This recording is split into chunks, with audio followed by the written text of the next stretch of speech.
Okay, friends, hi. We begin with Esoteric Astrology Adventure number 160A. We're studying Venus together again, mostly from Cosmic Fire, I think, page 680, about 15 pages left to go in our book here.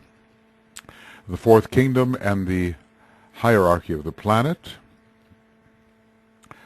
Certain facts have already been grasped and realized by the average occult student who has been pondering this teaching with care. And notice this is the second ray method, to ponder with care. The second ray method. He is aware that the juncture of spirit matter and mind, or manas, was effected during the third root race, and that the definitely human family, because before that, rather humanoid, we might say, became present upon Earth from that date, approximately 21 million years ago, according to the lore of the ageless wisdom. He knows that this was brought about by the coming in bodily presence of certain great entities. And he has learned that these entities came from the Venusian chain, that they achieved the, and maybe we might say inspired by the solar logos, heart of sun, and by the logos of Venus. Okay. And that they achieved the necessary juncture, undertook the government of the planet. Well, in bodily presence, certain great entities, the definitely human family, but we're talking about more than that. We're talking not just about the coming of the solar angels.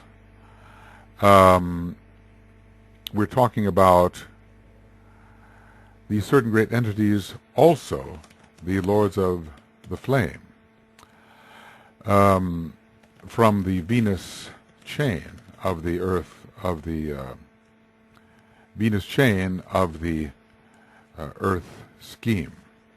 And he's learned that these entities came from the Venusian chain, yes,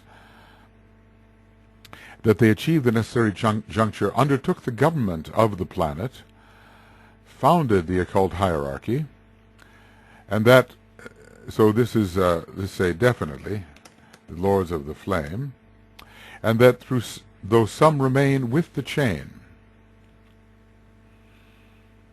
the remainder have returned to their originating source, and this may be our chain.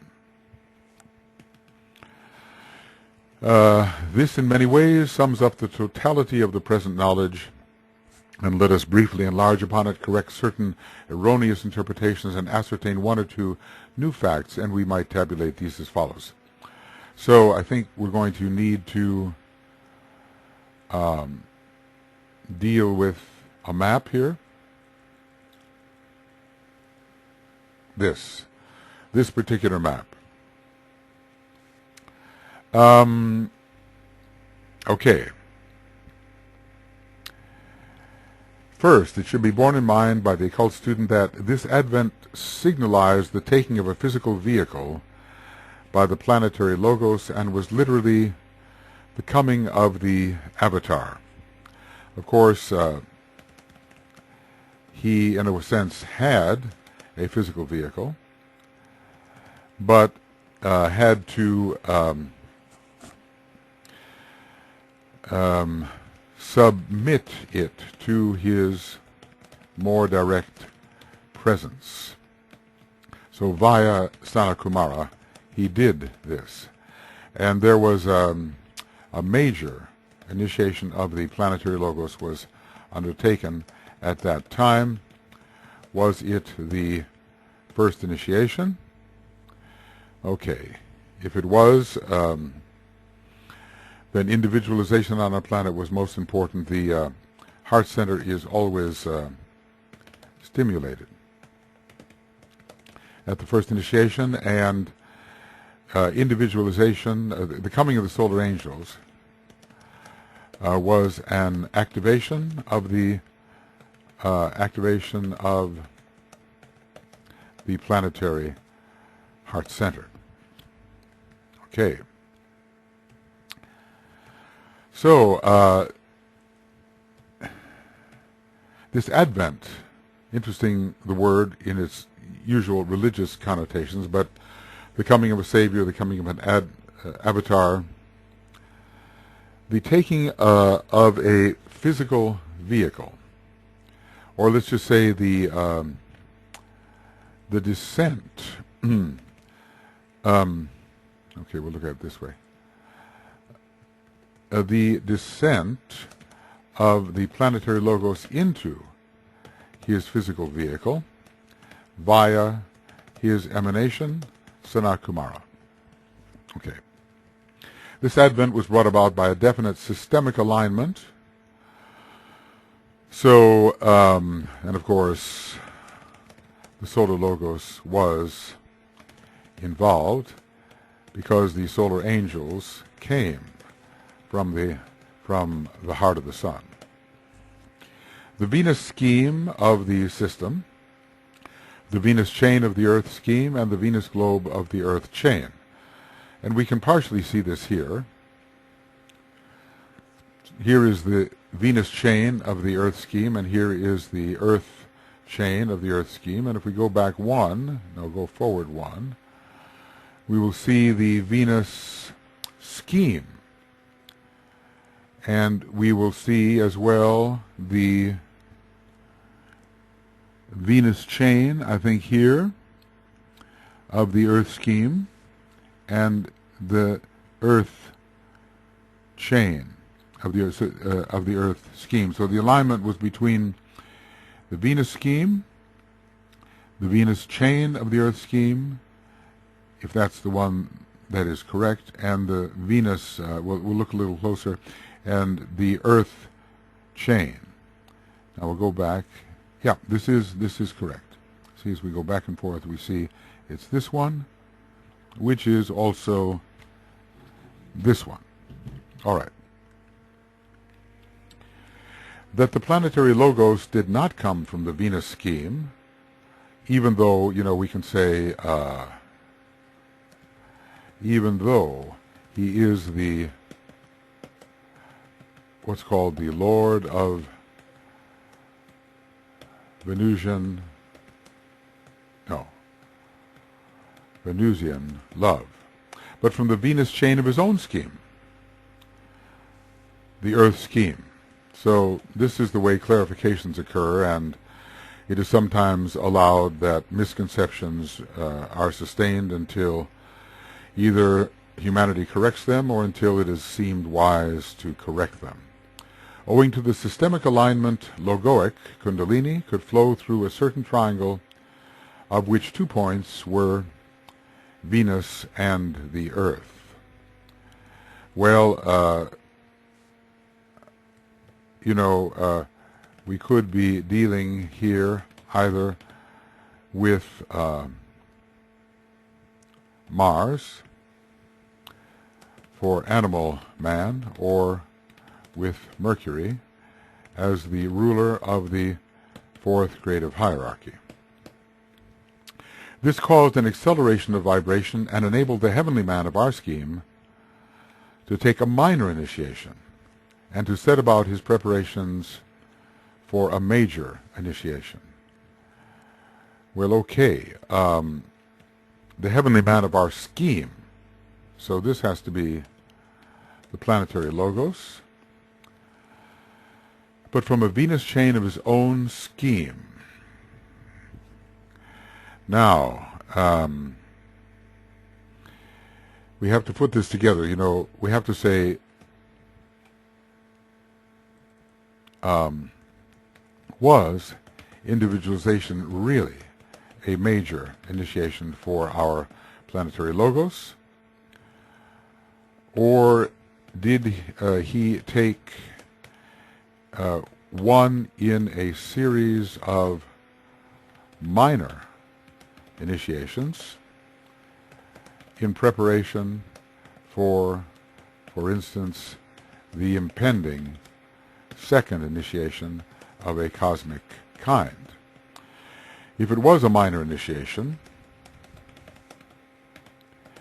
I think it would have to be the third initiation of a minor kind, and see, for instance, TCF 384, one of my favorite pages, as it gives such insight into the degree of progress we have made on our planet and within our solar system halfway through, and what the crucifixion initiation of the planetary logos, crucifixion in a minor sense, and upon within our chain and upon our globe means to him and to us.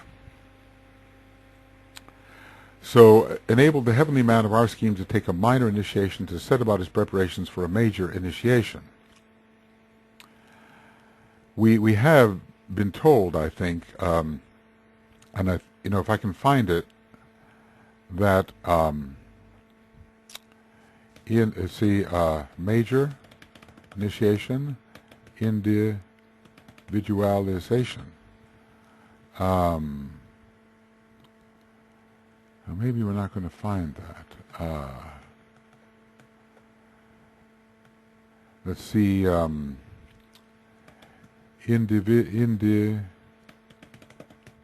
Individualization, major. Initiation. Oh, there we have it. Okay, let's take a look here.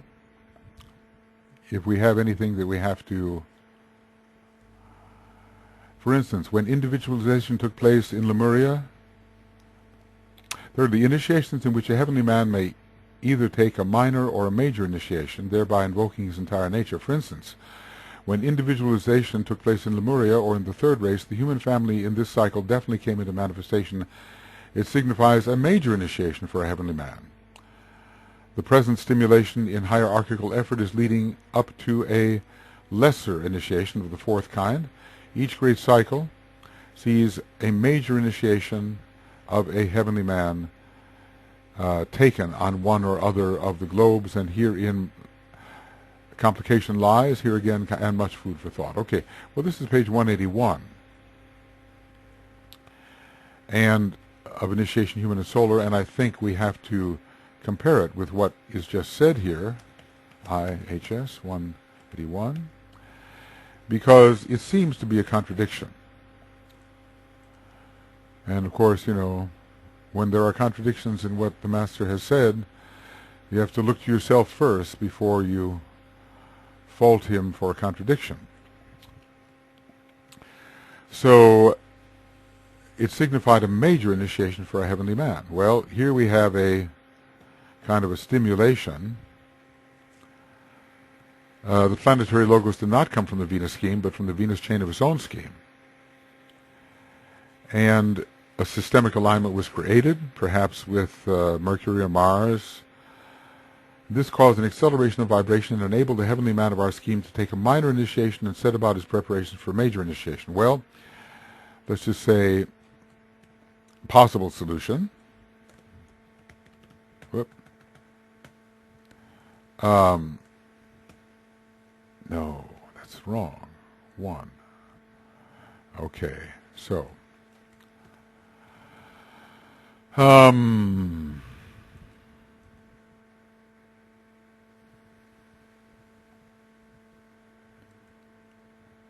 okay, let's take a look here at the possible solution.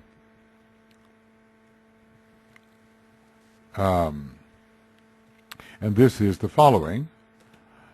Maybe, possible solution, I'll say that. Maybe a minor fourth, minor third, just as we are now having a minor fourth, led up to the taking of a major first. Could it have been such a short time ago that our planetary logos took his major first initiation, which he still has. He's still a ways from his major second. So this is a possible solution to the problem. You might wonder, well, why worry about such problems at all? But it's just a question of getting planetary history straight as we can possibly get it. And that will, of course, assist us in other ways. Because when a misconception exists in our understanding of some level of the teaching, it so easily transfers into other areas, especially if we attempt to use analogy based upon a misconception. So, the individualization in Lemuria was a major initiation for our heavenly man, and there are two types of initiations mentioned on page 384 of Cosmic Fire.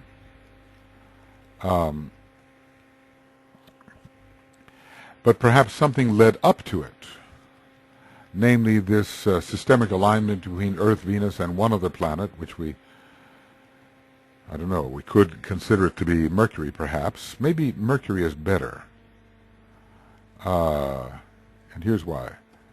Maybe Mercury is better because the human kingdom to be will be ruled by Mercury, and the fourth creative hierarchy already is ruled by Mercury. So the angels of Venus and the,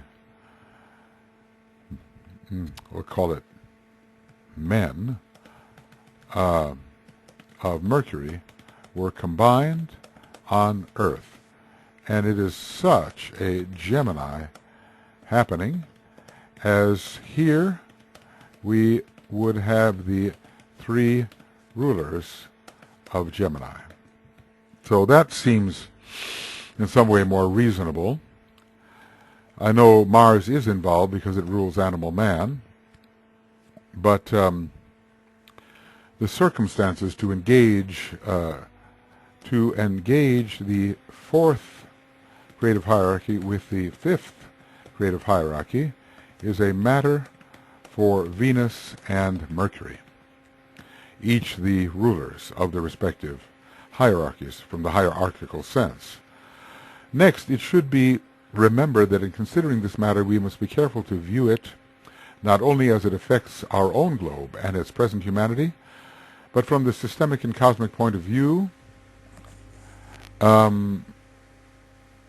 Right. We're having difficulty here. All right. As I was saying before, so rudely interrupted by my internet system, we must view these relationships not only as it affects our own globe and its present humanity, but from the systemic or cosmic point of view, or from the angle of its importance to a planetary logos or a solar logos. And I think this, in a way, goes without saying. Hence, it is a fact that this event was not only the result of the taking of a minor initiation by our Earth logos, but in Venus scheme it was signaled the taking of a major initiation by the Venusian planetary logos of the fifth chain. Now, what initiation would that have been? Could it have been the second or third cosmic initiation for Venus, or the fifth initiation of a minor kind?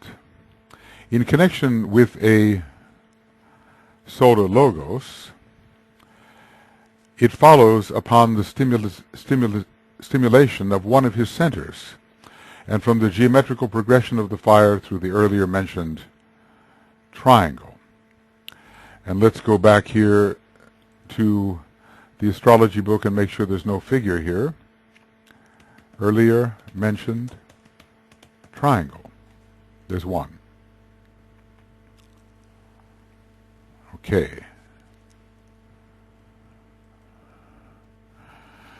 And there are no figures that we have to look at here, especially. Strange things are happening with my computer. Sorry for that. Maybe it's it appears to be the mouse. All right, perhaps that will help us. Sorry for the delay.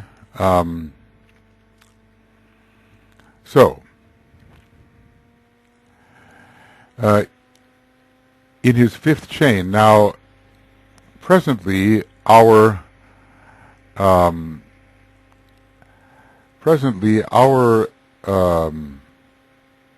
planetary logos is in his fourth scheme round, and I think we can say that the logos of Venus is in his fifth chain. All right, and fifth globe. That is reasonable. And probably in his fifth round as well. Probably a scheme round. So taking us back here, the Lord of the Venus scheme was taking a major initiation in his fifth chain. I think by a major initiation, it could be the third cosmic. I think it may coincide with the fifth initiation, perhaps. Okay. There's something here about the condition of my mouse. I'm sorry. I think I'll unplug the mouse and hope for better. Sorry. All right. Let's hope that this helps us somewhat. In connection with the solar logos, it follows upon the stimulation of one of his centers. Which center is that? Is this the Earth, considered as a base of spine center? And from the geometrical progression of the fire through the earlier mentioned triangle, and that triangle, if Mercury is kundalini in intelligent activity, then perhaps for the solar logos it also represents that. And the triangle of Earth, Venus, and Mercury would signal the circulation or stimulation of the kundalini fire through Earth and Venus. No doubt, I mean, the important thing to realize is that they are undergoing stimulation very definitely, or did at that time. So there were some major initiations through which Venus was passing. Has Venus really maybe completed its third cosmic, or major cosmic? And has it already completed its secondary fifth? Earth is moving towards its second cosmic and is completing or passing through its secondary fourth. Venus is ahead. I think it may be a while, however, before our solar logos will have to advance much before the major cosmic fifth of either Venus or the Earth would be taken. In the case of the Earth, it could fulfill its base of the spine center function in the invoking of its monad on the first ray, if it took its major cosmic fifth. This we have talked about before. You know, it's just a question that arises because there are scheme rounds and there are chain rounds. And there are major initiations of a cosmic kind and lesser initiations for the planetary logoi, though still of a cosmic kind. And trying to keep those matters straight brings us into some degree of questioning. It has been stated that 104 Kumaras came from Venus to the Earth.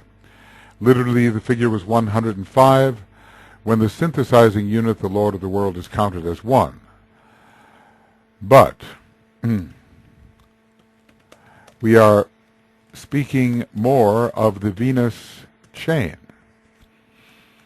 and not of the Venus scheme. So that is one of the ways that blinding occurs. You refuse to be too specific. You give part of the word, Venus, when it's really Venus chain. So the student is misled unless the student has the acuity to figure this out. And you kind of wonder, 105, but 108 is very important. So what about the Esoteric Kumaras? There still remained with him now the three Buddhas of activity.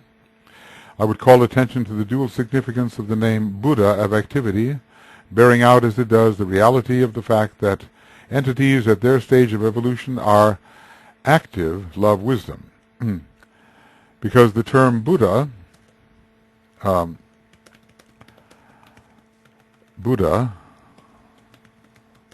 suggests the second aspect of divinity, and embody in themselves the two aspects. The three Buddhas of activity have a correspondence to the three persons of the Trinity, and the three persons of the Logoic Trinity, as the map does show us.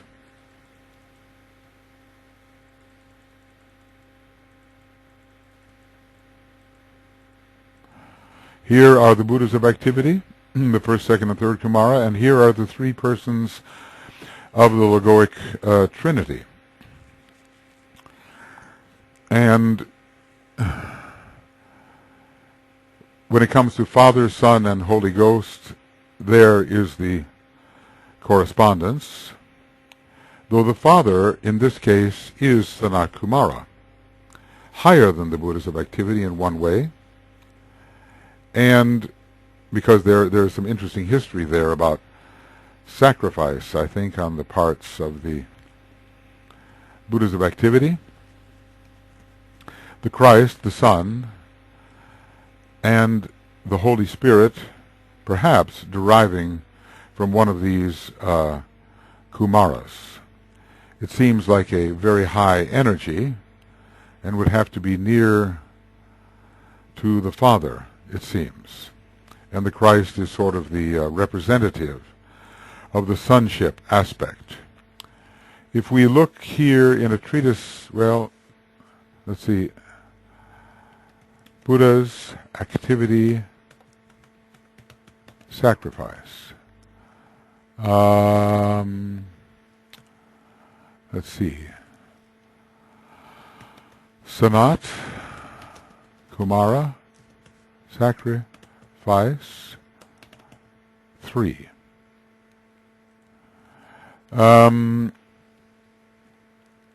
Here from Initiation Human and Solar, I don't think we find it. Oh, come on. Has the entire computer decided to act up? Sanat Kumara is the incarnation of the Lord of the Ray himself. He is the silent watcher and the great sacrifice. These three great lives, under the law of analogy, they are to set Sanat Kumara what the three mind aspects are. To enable Sanat Kumara to dwell on Earth. Let's just see if I can do it this way. Buddhas of activity, condition. We'll try that. No. The three Buddhas of activity act in order to tighten up requirements. We'll try one more time. Buddhas of activity and sacrifice or sacrificial. No. Well, there was an element of sacrifice. Let's see. One gets a little bit persistent about these things here, and maybe something can be found. And Buddhas of activity and Sanat Kumara are very clarifying. Okay, here it is. Through them, during their period of incarnation and voluntary sacrifice, the great prototype of the planetary logos began to make his presence felt. And force from the constellation of the Great Bear vibrates on Earth. Well, voluntary sacrifice of the Buddhas of activity, and maybe this will be clarifying here.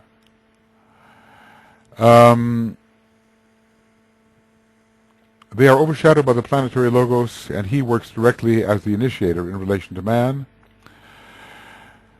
through Sanat Kumara, and with the three kingdoms of nature through the three Buddhas of activity and his three pupils. They are pupils concerning with the other types of consciousness. Let's just see if we can find this.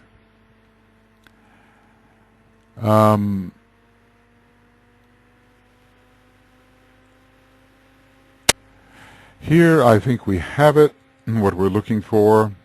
Sanat Kumara has now moved one step ahead of them upon the great cosmic ladder of evolution, for an aspect of the law of sacrifice has conditioned them, Buddhas of activity. However, within the planetary consciousness and among those who work out the divine purposes, there are none who approach the eternal youth and these three Buddhas in point of evolution. They work out their plans, these four great lives, through the medium of the Lord of the Seven Rays, Lords of the Seven Rays. So that shows us right away that the Lords of the Seven Rays, who are the intraplanetary ray lords, are not the Kumaras. That's very important. Under the law of analogy, they are to Sanat Kumara what the three mind aspects upon the mental plane are to the disciple and the initiate. Okay, so we found that, and that's the one we were looking for. It's just that the word them is not Buddhas of activity. So the word sacrifice and conditioned is there. That's how easy it is to miss a reference. So we can put that one aside and put this one aside. And the three Buddhas of activity have a correspondence to the three persons of the Trinity. Now, we're told that there are none who approach their high status on our planet. Yes, this is true, but what about the esoteric Buddhas, or we'll call them the Esoteric Kumaras, and there's a changing that occurs, a rotation of these six around Sanat Kumara. So sometimes it appears that the exoteric Buddhas of activity take the place of an esoteric Buddha and an esoteric Kumara, not Buddha. Esoteric Kumara becomes one of the Buddhas of activity. What that cycle may be, it's kind of none of our business, but it's interesting to know that it can occur, and it is dealt with in a treatise on cosmic fire. Okay. Active love wisdom. Every time you use the word Buddha, it suggests the second aspect. Now, interestingly here, the Buddha, our Buddha, let's call him our Buddha,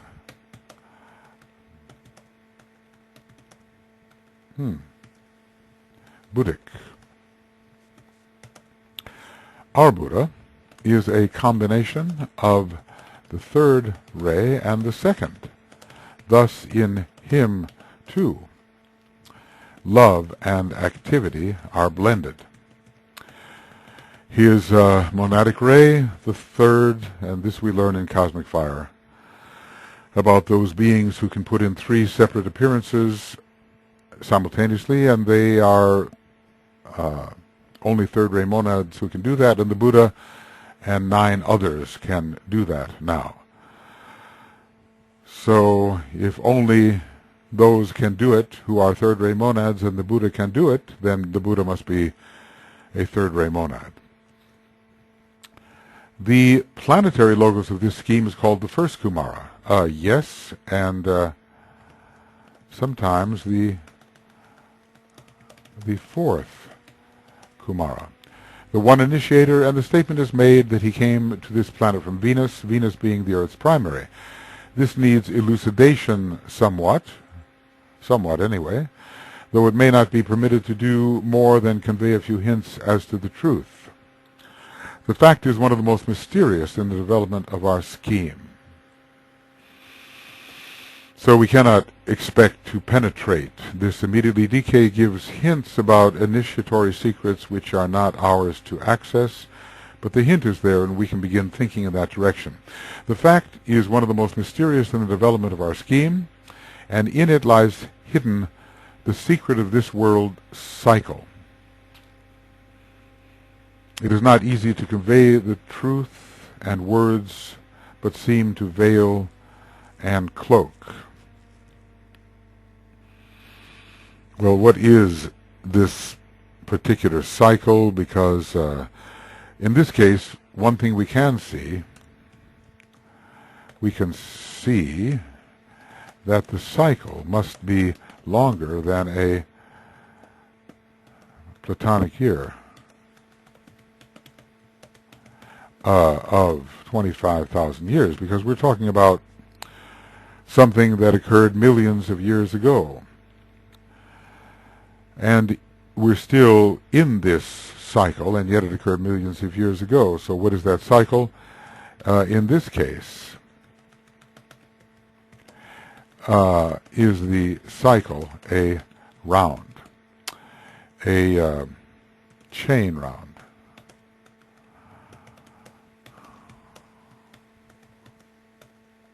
Okay. Perhaps a hint may be given by pointing out that there is an analogy between the coming in of the ego in full sway and its taking hold at certain periods in the life of a human being. I think he's going to compare, Sanat Kumara to the ego. SK will be compared to the ego. And notice how the ego is here capitalized. Well, editors can have a lot to do with capitalization, but sometimes a capitalized ego and an uncapitalized ego both mean the same thing, but other times the capitalized ego means the spiritual triad, and can even mean, if all parts of the word are capitalized, capital E, capital G, capital O, maybe even the monad. At 7 years we are told that the ego takes hold, and again at adolescence. At 21 that hold may be made still firmer. Again, as lives are passed, the ego in connection with the human being grips its vehicles. Notice the Vulcanian language. The ego grips its vehicles and so sways them, bends them to its purpose with more effect and fullness. The same procedure can be seen in relation to a heavenly man and his body of manifestation, a scheme. It must be remembered, the whole scheme is the body of manifestation, and not just one chakric part of it, a chain, or a sub-chakric part of it, a globe. It must be remembered that in every scheme has 7 chains, that each chain has 7 globes, making a totality of 49 globes. If we leave out the possibility of hidden chains. which are invisible and have globes. That each globe is again in turn occupied by the life of the Logos during what we call 7 rounds. And these are chain rounds, making literally 343 incarnations or fresh impulses to manifest. This is a special definition of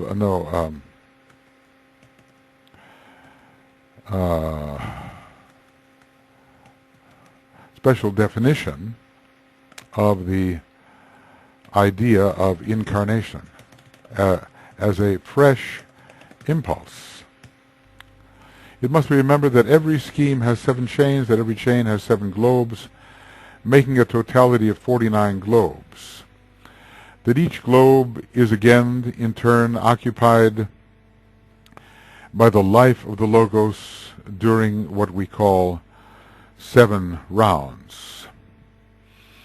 So in all, we have 7 times 7 times 7, 343, an important number, 343 incarnations of the planetary logos in some emanation or other. Of the planetary logos in some incarnation or other, 343 focalizations of the attention of the planetary logos. We must add to these major manifestations such lesser ones as those named by us root races, sub-races, branch races, and thus we are faced with a complexity that is enough to stagger the average student. So we have to keep multiplying by 7, don't we? And what would we find? We would find this. 343 times 7 times 7 times 7. Whoop! I'm going too fast for the machine. So let's try it again. 343 times 7 equals times 7 equals times 7 equals. So by the time we get to branch races, we have 117,649. By the time we get to branch races, we have 117,000, what's it, 649? 649. Planetary logoic impulses. The planetary wheel of life turns on its lesser scale, the wheel of life of the little pilgrim we call man. Wheels turning wheels, wheels within wheels, and wheels turning wheels. Wheels within wheels, and wheels turning wheels. As it turns, it sweeps the life of the evolving planetary logos into ever new forms and experiences until the fire of spirit burns up all the lesser fires. So, what do we learn here? You know, that when considering planetary evolution, we have to have a mathematics, really simply an arithmetic, to assist us. All of these numbers will mean something. I mean, right now we're on the 4th chain, 4th globe, 5th root race, 5th sub-race, what branch race? And so we probably could find our number, and maybe other people would be in a slightly different number if they were in a different sub-race and different branch race. But we would have a range of numbers which would pretty well determine where we are in this process. So what point are we to make of this? that, in the way that the ego grips, well, let's try to make the point. In the same way that the ego grips the man at certain stages of the incarnation, so the planetary logos grips his incarnation at certain of its phases, more so than at others. Such a time was individualization on our planet, and the coming of the hierarchy. Well, let's call it, maybe we couldn't call it hierarchy at that time, we called it Shambhala hierarchy, via Sanat Kumara and the other 104 or 107 Kumaras. So we might let things go for quite a while in our own development, but occasionally, as a soul, we really concentrate on gripping our instrument. And maybe that occurs at the 7th year, 14th year, 21st year, 28th year, 35th year, every 7 years. DK has also told us to be watchful concerning 10-year cycles, as they are very important as well. As earlier pointed out, each heavenly man is linked with one of his brothers under the law of mutual attraction, which manifests so degradingly as yet upon the physical plane. We might say, in this case, Venus is confused with the sexual impulse. It has a remote something to do with it, but more because it rules the union of the pairs of opposites in a higher sense, which manifests so degradingly as yet upon the physical plane, meaning we're losing our status as human beings by engaging in these degradations, which we think are perfectly normal in the pursuit of pleasure. There's a big problem, but if we don't know occultism, we don't know what that problem really is. So we're linked by mutual attraction to one of our brothers. Law of mutual attraction. There is the law of attraction and repulsion. Is it different from the law of mutual attraction? We might say. Is this law different from the law of attraction and repulsion? Through the life of the human unit imprisoned in physical form. The man knows his prison. Remember that consummation discussing the interplay between Scorpio and Taurus. At the moment of consummation, the man knows his imprisonment. Psychically, the link is of a different nature, and such a link is found between the planetary logos and the scheme we call Venus and the logos of our scheme. This psychic, so it's a psychic interaction, and if it's psychic, it involves the second aspect of divinity. The psychic interaction has its ebb and flow, just the way it does with a man's soul and his personality, as ebbs and flows all life forces, under cyclic dualism. In the Merian days came a period of close interaction which brought about the incarnation on the physical planet of the Lord of our scheme, the head of the hierarchy, and the one initiator. The logos of our scheme, the head of the hierarchy, and the one initiator. Well, in a way, these are all the same being.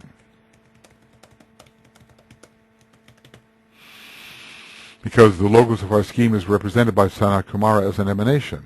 He is the head of the hierarchy, and he is the one initiator. So let us realize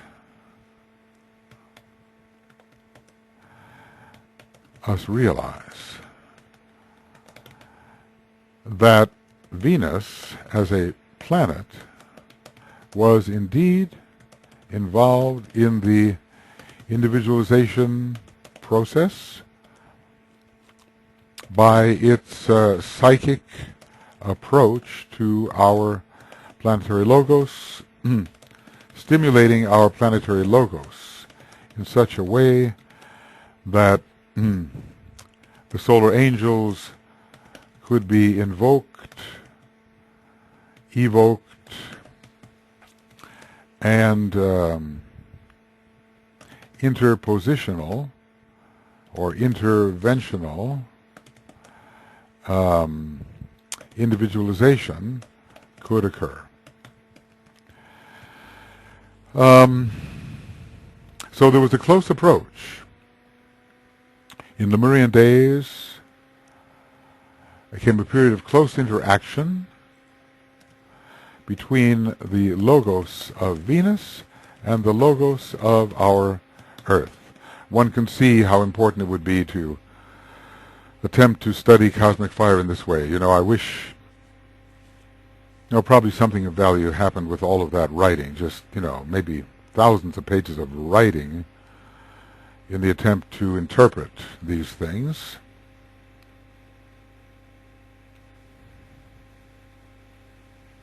But not so much flexibility of mind.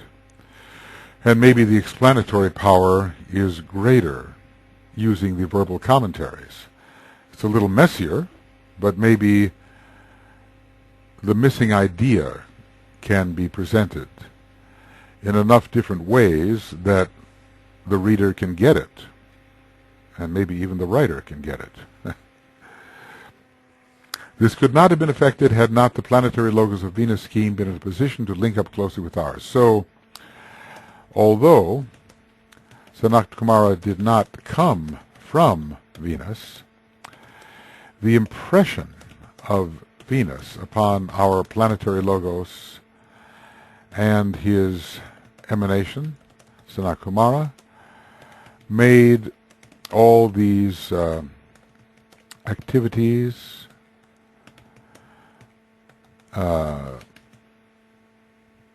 surrounding, well, why not just say it, made individualization possible.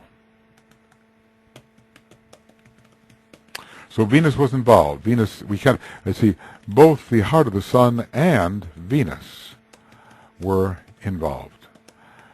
We cannot say no. Sometimes he says, well, let's clarify it. It was really the Venus chain of our Earth scheme that was involved, but if Venus had not stimulated our Earth with its higher form of Manas, we might say, because the lower form of Manas was already growing, we might say, but no I-ness in animal man, and the higher form of Manas is reflective. It's a mirror. You can hold the mirror up to the perceiving center. Venus is the mirror, and via Venus, the mirror can be held up to the perceiving center so that it too is perceived, and this is the birth of lower ego. I have to say lower ego because higher ego involves the soul plane and is not what animal man perceives. The cosmos, our solar system, our solar system with the Pleiades and one of the stars of the Great Bear, form a cosmic triangle or an aggregation of three centers in the body of him of whom naught may be said. Well, you could almost say that this is true of all the stars in the Great Bear, but I think we dealt with this before. The seven stars in the constellation of the Great Bear are the correspondences to the seven head centers in the body of that being greater than our logos. That is a very important piece of information which can contribute to interpretation. Again, two other systems, when allied with the solar system and the Pleiades, make a lower quaternary, which are eventually synthesized into the seven head centers in much the same way as in the human being after the fourth initiation. Well, there's great information here, and I did go over this before.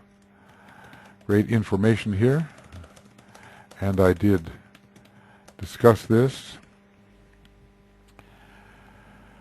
When it comes to our solar logos, who is the second ray solar logos, we could say our solar system on the second ray with the Pleiades, the dispenser of cosmic booty, and one of the stars of the Great Bear, is it Mizar?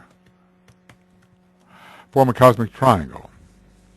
At least Mizar would have a special connection with our second ray solar system, who may even eventually have a second ray monad. Well, if he does have a second ray monad, he has it now. It's just occultly non-effective, just the way the monad of our planet, because of its non-sacred stature, is occultly non-effective. So there's such things as non-sacred solar logoi and sacred solar logoi, and our solar logos is, I suppose, fighting for sacredness in the same way that our planetary logos is, but on two different levels.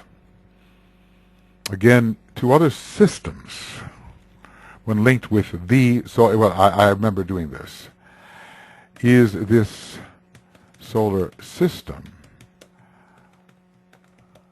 a one-star conventional system or a 7 major starred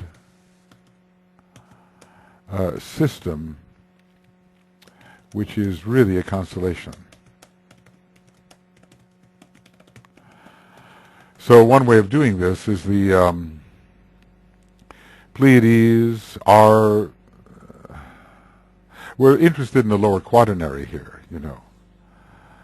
And the lower quaternary has to do with personality. We have done this. So we looked for starry systems that could link up with our 7 solar systems, of which ours is one, the 7 solar systems of which ours is one. And, you know, we looked for something which could be what? The sacral center. The Pleiades could take the place of the throat center. But when dealing with the lower quaternary, should the base of the spine center be included? In a way it should be, even though it's not activated. And so is Draco really of the lower quaternary? Or, as Nicholas seems to think, should we use a cross, a southern cross, which is in a way has 4 arms, just as the base of the spine center has a 4-ness to it. So is there a constellation which is the higher analog of this base of the spine center, just as our 7 solar systems could be considered to be the solar plexus, and then we'd need something for the sacral center. And that has yet to be determined. The role of the centaur could come in there. We are surrounded by constellations, many of which are not zodiacal constellations, and they do play their role in this one about whom naught may be said. And maybe the centaur is one such, because he's certainly associated with sacral energy. I mean, Sagittarius and Mars, even though the centaur is associated with the constellation Virgo. Well, what do we have to sort out here? Are we speaking of the 3 conventional 1-star systems, or of 3 non-conventional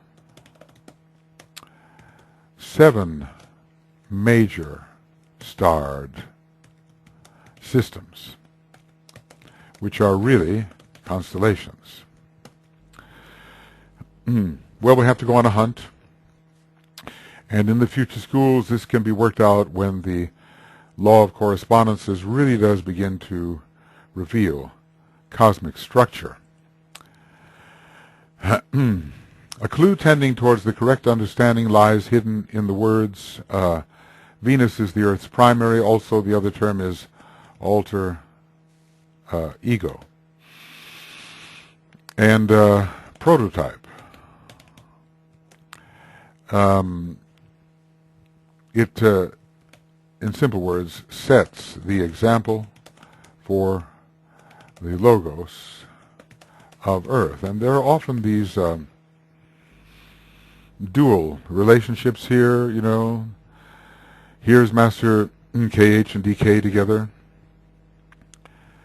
with Master KH, I suppose, setting the example.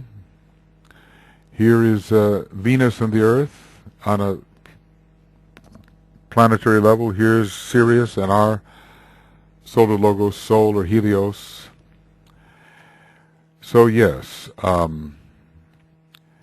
each is in a way the primary to the other.